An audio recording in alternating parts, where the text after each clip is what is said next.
Hi, I'm Leslie Langdon. Today I'm going to show you how to work with glimmer mists and photo paper using stamps and some other little tricks.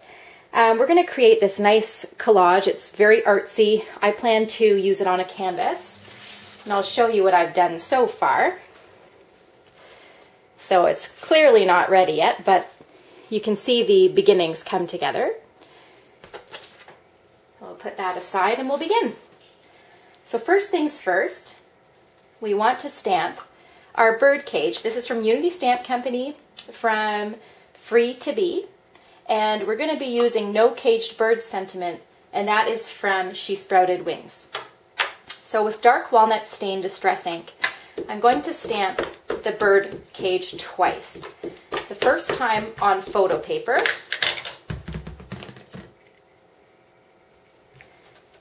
and the photo paper absorbs the ink really nicely. We'll get a really nice impression there.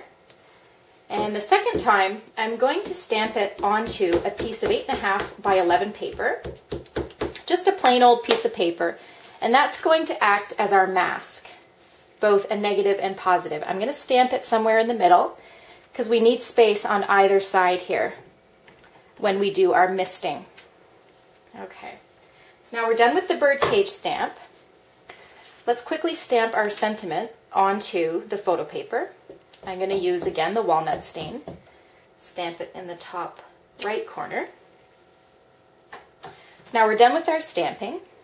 Kind of put that aside. Now it's time to prepare our mask. So we're going to cut a line into the bird cage and cut a little bit on the inside.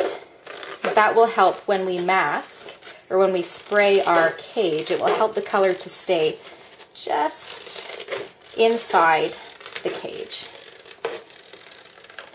which will be green. So there you have your positive, your negative. Let's take some tape and cover our cut. That will stop the glimmer mist from coming through that line. Now it's time to spray and get kind of messy here. So put your mask over top. Take green, this is called Lime Twist Glimmer Mist.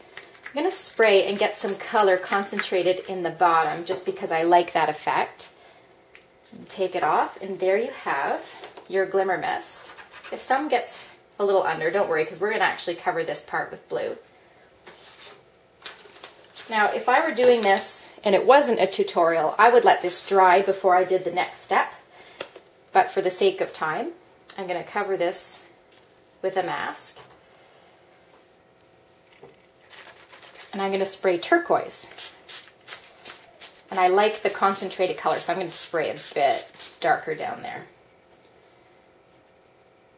And there you have it. So that was the misting part. Now to make it a little more artsy, I'm going to add some little circles.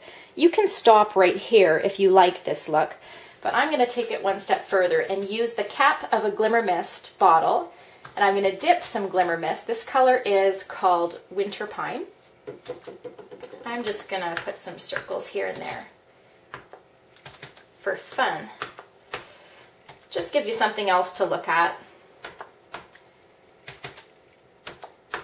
All right, so maybe we'll stop there. And there you have it. So now we are going to create our frame. I'll take you back to the original example. We're going to go around the sides with a brayer using walnut stain, broken china distress ink, and then we're going to add, as a final touch, chalk ink. It's fluid chalk ink by Color Box. This is dark brown. So I'm going to use an example that I created this morning just for the tutorial because it's dry. So I'm going to take this one aside and I'll use that later for something else. Just wipe up a little bit. Baby wipes come in handy when cleaning this up.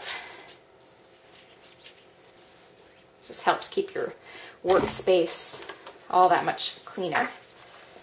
All right, now we're ready to brayer our edges. All right, now I like using the brayer because sometimes you don't get a perfect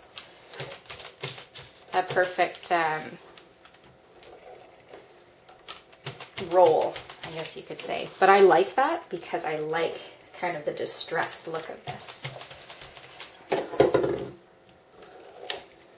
Okay, so I'll stop there with my brown because it is really dark. I'll put that aside. Now I want to add some blue, and the blue is going to kind of fill in some gaps here. And I want to go over the brown a little bit so you can see this blue coming through like that.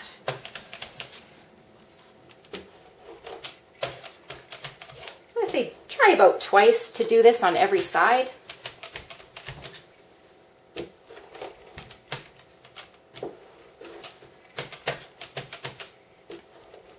And as our final step, we'll just take the chalk ink, we'll go around the edges only, and this will finish off our collage of sorts.